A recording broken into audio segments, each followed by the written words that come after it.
Hello guys welcome to NDK talks र आज हामी कुरा गर्छौँ the elephant in the room. Yes, डियोमान्डेले साइन गरिसक्यो, मड्रिड कुकुरेला आइसक्यो, डिफेन्समा एकदम ठिकै छ जस्तो देखिन्छ। तर हामी सबैभन्दा ठुलो प्रब्लम के हुनेवाला छ भनेदेखि यसपालि हाम्रो मिडफिल्ड। अब रड्रीले त रियल मड्रिड रिजेक्ट नै गरिदिइसक्यो होइन, रड्रीले रियल मड्रिड पुरै रिजेक्ट गरिदिइसक्यो। बार्सिलोना जाने अलमोस्ट कन्फर्मै भइसक्यो रड्री त। अब रियल मड्रिडमा मिडफिल्डर आउनेवाला छैन। यही पाराले यो सिजन मोरिनोले पनि साइन गर्ला जस्तो छैन, पेरेजले पनि मिडफिल्डर ल्याउला जस्तो छैन। त्यसैले अब यो सिजन सबैभन्दा ठुलो प्रब्लम के हुनेवाला छ भनेदेखि हाम्रो मिडफिल्ड। भिडियो सुरु गरौँ भन्दा अगाडि हाम्रो मिडफिल्डको ओभरअल समस्याको कुरा गरौँ है त। हाम्रो मिडफिल्डमा नभएको होइन, एकदम वर्ल्ड क्लास प्लेयरहरू छ रियल मड्रिडको मिडफिल्डमा। Bellingham, Valverde, Camavinga, Tchouameni, all of them are world class. तर हाम्रो मिडफिल्डमा क्रिएटिभिटी नै छैन, जिरो क्रिएटिभिटी। हामी पछिल्लो 2 सिजन ट्रफिलेस ब्याक टु ब्याक जानुको मेन रिजन पनि क्रिएटिभिटी नभएर हो। मिडफिल्डमा सबजना ड्याङ्का ड्याङ्क फिजिकल मात्र हुने, खेल्नु कसैलाई छैन। सबजना यदि तिमीहरूले पछिल्लो 2 सिजन रियल मड्रिडलाई राम्रोसँग फलो गरेछौ भने तिमीहरूलाई थाहा छ कि कामाभिङ्गा र चुआमेनीले गर्दा रियल मड्रिड कतिचोटि डुबेछ भनेर।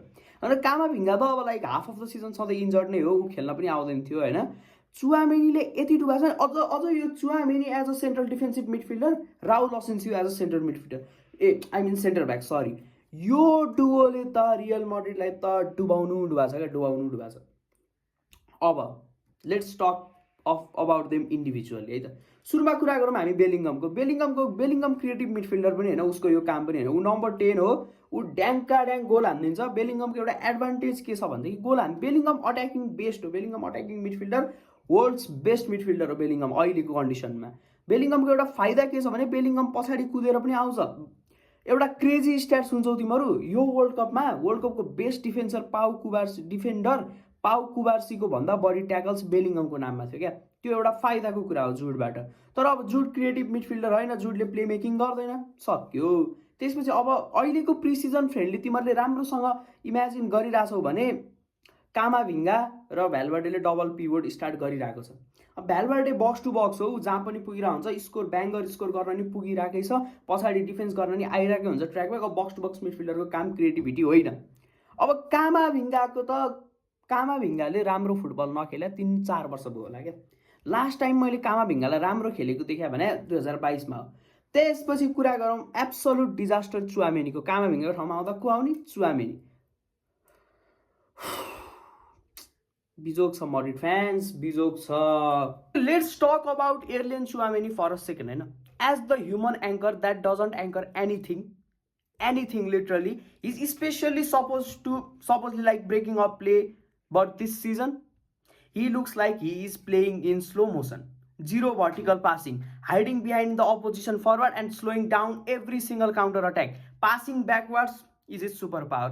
अर्को डिजास्टरको कुरा गर्दा एउटा कामाभिङ्गा, chaos FC in person. He runs around like a headless chicken. 1 minute he makes a brilliant tackle and the next red card. He gives the ball away in the most dangerous area possible. हाम्रो midfield is bloody Bermuda triangle. त्यहाँ ball जान्छ, त्यहाँबाट ball हराएर सिधै कोर्टुवाको नेटमा।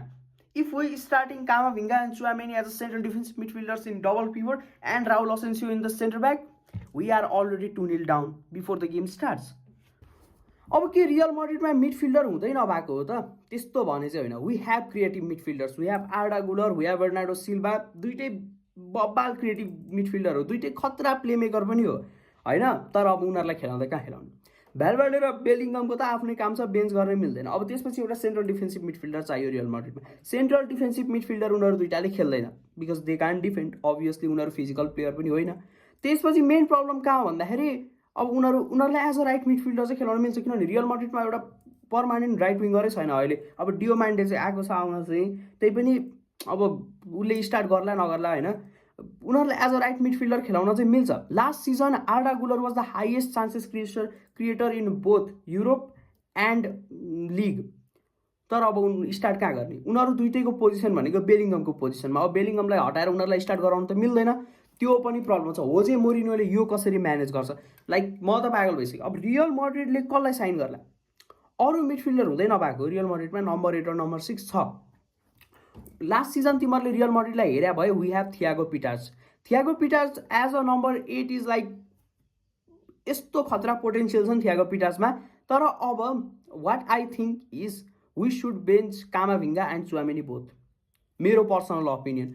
Bench होइन, यो दुइटालाई त बेचिदिए पनि हुन्छ क्या, बेचिदिए पनि हुन्छ। सिटीतिर उता कता कता युनाइटेडतिर बेचिदिए पनि हुन्छ यो दुइटालाई, कामै छैन, वाक्कै भइसक्यो म त यिनीहरू दुइटालाई हेर्दा we should bench Camavinga and Tchouameni both. अनि त्यसपछि त्यहाँ मेरो अनपपुलर ओपिनियन चाहिँ फेडे भ्यालभर्डेसँग साइडमा बर्नार्डो सिल्भाले स्टार्ट गर्नुपर्छ एज अ सेन्ट्रल मिडफिल्डर। भ्यालभर्डेले डिफेन्स गर्छ, हाम्रो डिफेन्डर्स अलि स्ट्रङ हुनुपर्छ।